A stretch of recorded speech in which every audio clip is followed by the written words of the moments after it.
এপ্রিলের মাঝামাঝি সময় থেকে মে মাসের মধ্যেই ড্রাগন গাছে নতুন করে ফুল করা আসার উৎকৃষ্ট সময়। এখন শেষ সময় যেটা পরিচর্যা করতে হবে ড্রাগন গাছে, সেটা হলো এরকম গাছের গোড়াতে আগাছা রাখা যাবে না।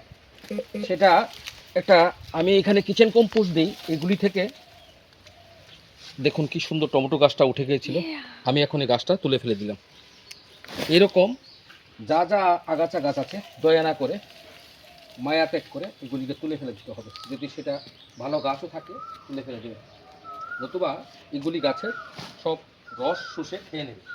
গাছের মধ্যে টাইম টু টাইম নিয়ম করে ফাঙ্গিসাইড দিতে হবে। আমি গত পরশু দিন এটার মধ্যে মিস্টার টপ আর কনফিডার আম গাছে আর মুসাম্বির গাছে দিয়েছিলাম, তখন সেটার মধ্যেও স্প্রে করে দিয়েছি। তারপরেও দেখুন কিছু জায়গার মধ্যে ফাঙ্গাস এসে যাচ্ছে বলে মনে হয়, সেখানে ফাঙ্গিসাইডের একটা পেস্ট লাগিয়ে দিতে হবে। এদিকে আসো, এটাকে ক্লোজ করে দেখাও।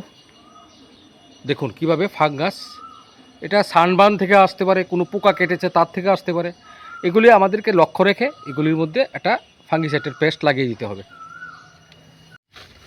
দেখুন এই গাছটার মধ্যে তো এটা উপরে উঠে গেছে চারের উপরে, এইখানে নিচে এইটার কোনো প্রয়োজন নেই। এগুলিকে মায়া ত্যাগ করে কেটে দিতে হবে। এরকম দেখতে হবে কোথায় কোথায়। দেখুন এখানে একটা আছে, এখানে একটা আছে, এটা প্রয়োজন নেই। এটা দেখুন কত বড় হয়ে গেছে। এটা যদি নিচে থেকে সব রস খেয়ে নেয় তাহলে উপরে আর গাছে আসবে না। না, দেখুন এখানে দুইটা ব্রাঞ্চ আছে, দুইটা রাখবো না, আমি একটাকে রাখবো। যেখানে এটা মাথা কাটা আছে তার জন্য একটাকে কেটে দিচ্ছি, ছোটোটাকে কেটে দিলাম, বড়টাকে রেখে দিলাম। এভাবে দেখে দেখে কেটে দিতে হবে।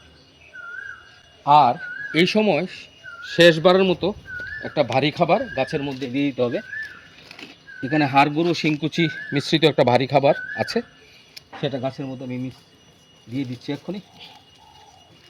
4-5 দিন পরে আমি এটার মধ্যে পটাশ দিয়ে দেব। আর ড্রাগন গাছে কিন্তু বেশি জলের প্রয়োজন হয় না। হ্যাঁ, যদি দেখুন বেশি শুকিয়ে গেছে তাহলে জল দেবেন, নতুবা জল দেওয়ার কোনো প্রয়োজন নেই। এইভাবে গাছের চারিদিকে এই মিক্স খাবারটা দিয়ে দেবেন, সেটা ভারী খাবার। সেটার মধ্যে হাড় গরু শিংকুচি, জিয়ার দানা, অ্যাপসম সল্ট, হিউমিক অ্যাসিড, বাদাম খোল, নিম খোল, সরিষার খোল সব আছে। এই ছিল আজকের প্রতিবেদন। আপনাদের কাছে যদি ভালো লাগে একটা লাইক দিবেন, শেয়ার করবেন এবং আপনাদের বাড়িতে যদি ড্রাগন গাছ থাকে এই পরিচর্যাটা সেরে নেবেন।